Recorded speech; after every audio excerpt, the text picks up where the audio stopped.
شریف کی تعریف، اس کی تاریخ، اس کا پس منظر اور اس میں جو اولیاء اللہ مدفون ہیں اور جن اولیاء اللہ کا اس شریف سے تعلق رہا ہے اس کے بارے میں آپ تھوڑی سی روشنی ڈالیں گے؟ بڑا اچھا آپ نے مطلب سوال میں ہی سوال اور بڑے خوبصورت تذکرے بھی کر دیے۔ اچ شریف کے لیے انصاب جلالی ایک پرانی کتاب ہے، مخطوطہ مینوسکرپٹ کی صورت میں ہے، اس میں اس کی تاریخ ملتی ہے۔ اسی طریقے سے آپ چچ نامہ ایک کتاب ہے، یہ بھی بڑی اچھی اور بڑی خوبصورت تصنیف لطیف ہے جس میں اچ شریف کا ذکر ہے۔ باقی اس میں دو خاندان ہیں کہ بخاری جو سلسلہ بخاری سے ریلیٹڈ اس میں بزرگ ہیں، اس میں حضرت سید جلال الدین بخاری اچ شریف رحمۃ اللہ تعالی علیہ جنہیں سرخ پوش کہا جاتا ہے، جی، جنہیں ہم عرف عام میں سرخ پوش بھی کہتے ہیں، اور ان کے آل اولاد میں حضرت مختوم جہانیہ جہاں گشت جو ہیں وہ بڑے مشہور ہیں۔ ایک چیز ضرور بتانا پسند کروں گا کہ مخدوم جہانیہ جہاں گشت نے پورے جہاں کی سیر کی ہے۔ اس کی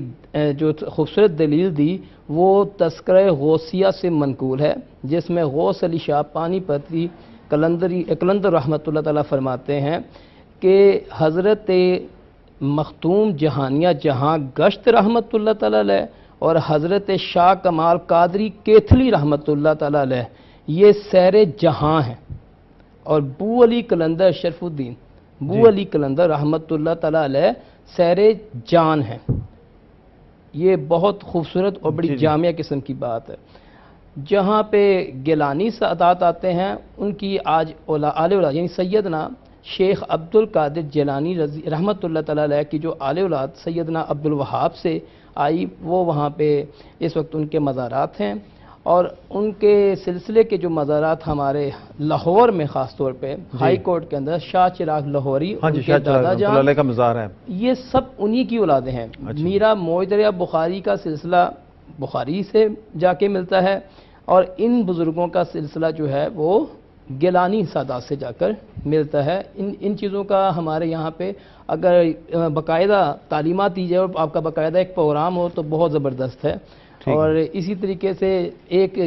جن بزرگوں کے بارے میں مجھے آج خاص طور پہ کہا گیا، سید مخدوم نفیس الحسن بخاری صاحب، جی ان کی ابھی وفات ہوئی ہے پچھلے دنوں، ان کا وصل جیسے میں پہلے عرض کر چکا ہوں۔ حضرت صوفی ابو انیس برکت لدھیانوی رحمۃ اللہ تعالیٰ سلار والے جی بالکل فیصل آباد، جی اور اسی طریقے سے شاہ احمد نورانی رحمۃ اللہ تعالیٰ آپ کو قطب الاقطاب کہا کرتے تھے۔ یہ بہت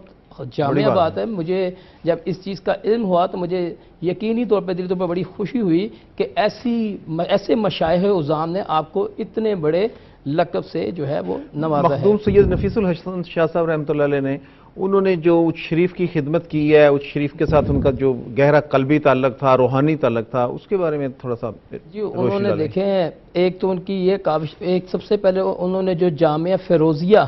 کے نام سے ایک ادارہ بنایا، ایک یونیورسٹی قائم کر دی، میرا ذاتی خیال ہے، تو اس میں بڑے بڑے مشائخ نے بھی آ کے باقاعدہ طور پہ حصہ لیا، اور اسی طریقے سے انہوں نے تمام کے تمام، انہوں نے یہ نہیں دیکھا کہ فرقہ واریت کہاں پہ ہے یا فرقہ بندی کیا ہے، انہوں نے ہر طرح کے